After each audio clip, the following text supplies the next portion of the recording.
twatandika babiri ne mukwano gwange gayampa amaanyi kale kwe kutuuka eno tonta bannange Yesu yebazibwe bamututa Pastor Ape Tutegeka nze musanyufu nnyo okubeera n'omusajja wa Katonda Pastor Twina Herbet. Olunaku lw'enkya tujja kubeera ku kyaki yaffe ku Rigga KFC era bw'oba ng'oyingira mu KFC upstairs otugenda okubeera kuva ssaawa 3 tuka ssaawa 5 z'ekiro. Mukama abawo omukisa era buli mbakungaanya mwena buli anaabeerawo obulamu bwose bugenda kusigala kimu. Omusumba wa Katonda agenda kujja n'abaweereza abalala b'amaanyi. Mukama agenda kubawo omukisa.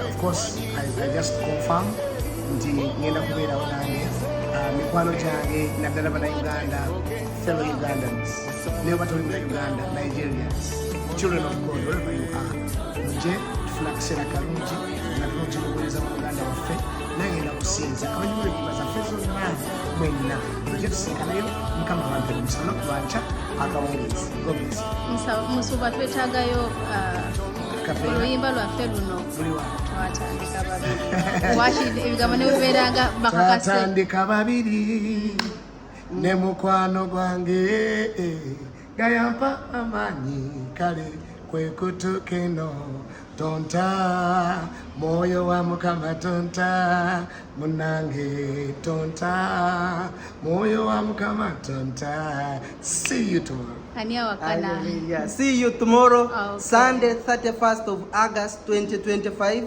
at Rigga KFC. The major landmark is Rigga Metro Station. At Rigga, it is only one KFC on the whole street that is nearby Union. So when you enter inside KFC, upstairs there is a church hall. Just enter inside and God will bless you abundantly.